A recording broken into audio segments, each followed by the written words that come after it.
Vision play स्कूलमध्ये विद्यार्थी जागरूकता उपक्रम संपन्न। स्पर्श कसे ओळखावेत याचे दाखवले प्रात्यक्षिक। 6 वर्षांखालील चिमुकल्यांना आपल्या शरीराला स्पर्शाने जागरूकता कशी ओळखता यावी, गुड टच आणि बॅड टच याबाबतची माहिती देत कळवण येथील विजन प्ले स्कूलमध्ये प्रात्यक्षिकेद्वारे आगळावेगळा उपक्रम राबवण्यात आला।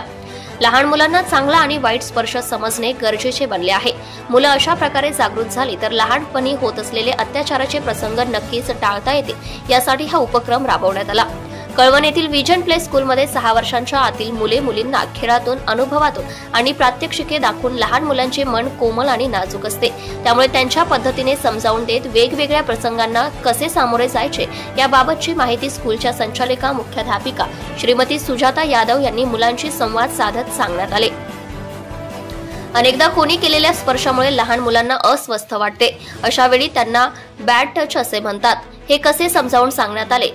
चांगले स्पर्श कसे ओळखावे हे समजावून दिले गेले। शरीराच्या अवयवांची माहिती देताना विविध कृती करून स्पर्शाबाबत यावेळी माहिती देण्यात आली। चुकीच्या पद्धतीने कोणी स्पर्श करण्याचा प्रयत्न केला तर त्यांना त्याच वेळी ओरडणे किंवा विरोध करण्यास शिकवले।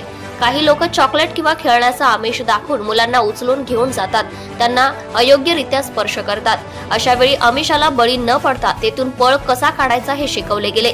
शिवाय घाबरून न बसता या गोष्टी पालकांना, शिक्षकांना सांगा असे यावेळी शिक्षकांकडून सांगण्यात आले। यावेळी विजन प्ले स्कूलच्या प्रियंका तांबट, पूजा धोंडगे, सरला पवार, रोशनी कापसे, हर्षदा सोनवणे, उषा देवरे, स्नेहल मॅडम, सरला निकम व विद्यार्थी मोठ्या संख्येने उपस्थित होते। मराठी केसरी न्यूज साठी प्रतिनिधी Sahebrao Nikam, Kalwan. Subscribe now and press the bell icon. Never miss an update.